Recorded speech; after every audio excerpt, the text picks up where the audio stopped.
Hello పిల్లలు, ఎలా ఉన్నారు? ఈరోజు కథ డ్రాగన్ యొక్క ట్రెజర్. అనగనగా ఒక ఊర్లో లియాన్, చిన్ను అని ఇద్దరు ఫ్రెండ్స్ ఉన్నారు. వాళ్ళకి అడ్వెంచర్స్ అంటే చాలా ఇష్టం. ఒకరోజు లియాన్, చిన్ను ఒక చెట్టు తొర్ర దగ్గరికి వెళ్ళారు. అందులో చూస్తే అక్కడ ఒక పెద్ద గది ఉంది. అందులో ఒక పాత మ్యాప్ వాళ్ళకి దొరికింది. ఆ మ్యాప్ లో ఒక ట్రెజర్ కి దారి ఉంది. కానీ ఆ ట్రెజర్ కి కాపలాగా ఒక పెద్ద డ్రాగన్ ఉంది. అమ్మో, డ్రాగనా అని చిన్ను భయపడింది. నేనున్నాను కదా, నీకేం భయం లేదు అని లియాన్ చెప్పాడు. అప్పుడు లియాన్ ఈ ట్రెజర్ ని మనం కనిపెట్టాలి అని ఆనందంగా అన్నాడు. Adventure start. Leon, Chinnu treasure hunt కోసం బయలుదేరారు. వాళ్ళు మ్యాప్ ని అనుసరించి వెళ్తుండగా ఒక పొడవైన చెక్కల వంతెనను దాటి తర్వాత పెద్ద పెద్ద బండరాళ్ళను ఎక్కి పెద్ద అడవిలోకి ప్రవేశించారు. అక్కడ చాలా రంగురంగుల పక్షులు ఎగురుతూ కనిపించాయి.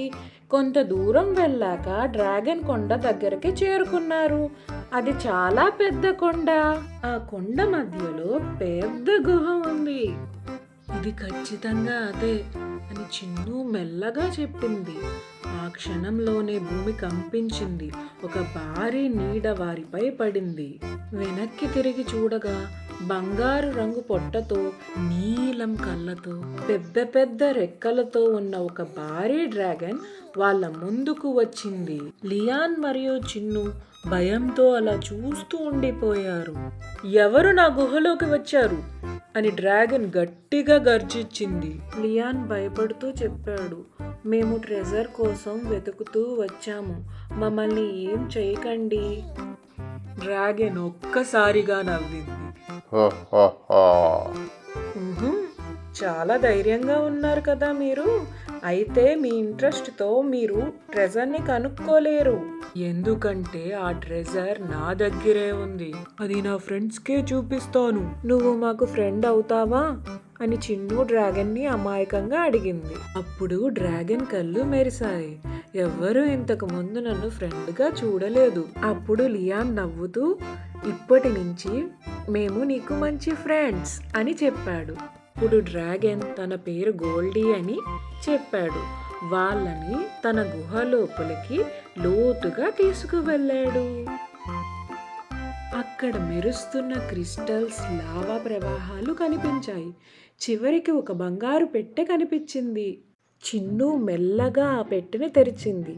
దాని లోపల మెరుస్తున్న రత్నాలు, పాత నాణేలు మరియు ఒక ప్రత్యేకమైన బంగారు ఈక ఉన్నాయి. ఈ బంగారు ఈక మీకు మీ కోరికలు నెరవేర్చే శక్తినిస్తుంది అని గోల్డీ చెప్పాడు. లియాన్, చిన్ను ఒకరిని ఒకరు చూసుకున్నారు. మేము నీ వెనక ఎక్కి ఎగురుతూ ఇంటికి వెళ్ళాలి అని కోరుకుంటున్నాం అని లియాన్ చెప్పాడు. గోల్డీ పెద్దగా నవ్వాడు. ఇది నాకు చాలా ఇష్టమైన పని. గోల్డీ తన పెద్ద రెక్కలను విప్పి లియాన్ మరియు చిన్నును గాల్లోకి తీసుకువెళ్ళాడు. వాళ్ళు ఆకాశంలో ఎగురుతూ అడవులు, నదులు, కొండలు పైన ప్రయాణించారు. నాకు ఇప్పటి వరకు మీ అంత మంచి ఫ్రెండ్స్ ఎప్పుడూ దొరకలేదు అని గోల్డీ ఆనందంగా చెప్పాడు. ఈ అడ్వెంచర్ ఎప్పటికీ మర్చిపోలేనిది. ఇక నుంచి గోల్డీ, లియాన్, చిన్ను మంచి ఫ్రెండ్స్. నువ్వే మేము కలిసిన అద్భుతమైన డ్రాగన్ అని చిన్ను నవ్వుతూ చెప్పింది.